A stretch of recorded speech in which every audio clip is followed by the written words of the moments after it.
Obrigado, deputado Eduardo Costa. Muito obrigado aqui pela oportunidade. É fundamental nós colocarmos que, quando se discute reforma da Previdência ou retirada de direitos, a primeira coisa que nós temos que considerar é que isso é uma questão política, né? O orçamento público ele é a tradução de quem tem mais força política, né? E quando a gente olha, por exemplo, o orçamento da União, a gente verifica que 40% dele é destinado para juros e amortizações da dívida. E aí muita gente fala, isso é só rolagem. Não, 336 bilhões de amortizações que não tem nada a ver com a rolagem, segundo o próprio Tesouro. E cerca de meio trilhão de juros que são feitos como?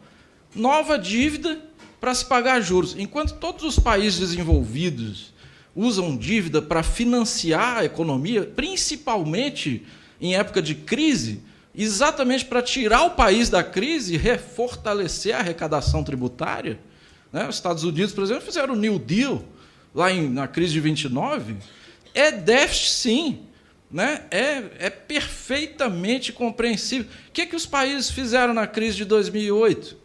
Jogaram dinheiro na economia, principalmente para salvar bancos, né? Aí pode, né? Aí pode fazer déficit, né? Mas quando é para tirar a economia da crise, aí não pode fazer déficit. É estranho isso, né?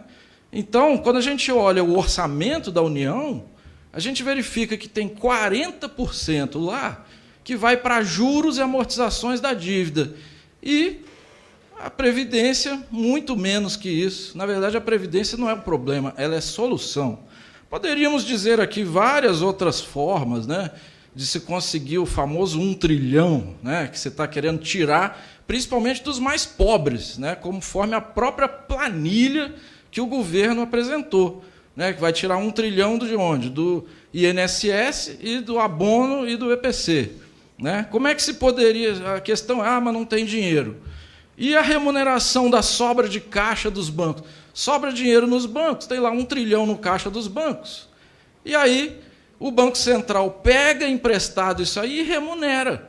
Nos últimos 10 anos foram 1 trilhão só de pagamento de juros para os banqueiros, né, que lucram aí 100 bilhões por ano.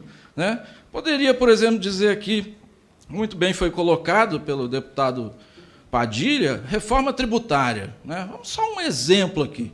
Se a gente for no site da Receita Federal, a gente vai ver que tem 26 mil declarantes do imposto de renda, os maiores, que ganha cada um 7,5 milhões de reais por ano, imposto de renda pessoa física, isentos de imposto de renda.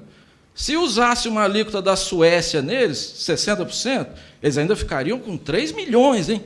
3 milhões por ano, livrinho para eles. Tributo isso aí dá o quê? Mais de 100 bilhões por ano. Está aí o trilhão que o Guedes quer. Ou seja, poderíamos falar várias outras coisas. Né? Inversão da política monetária. 1,2 trilhão na conta única do Tesouro. Diz que tem que tirar 1 trilhão das pessoas, senão o Brasil quebra. Está lá 1 trilhão no caixa único. Serve exatamente para isso, para, na época de crise, investir pesadamente em educação, que está sendo cortada.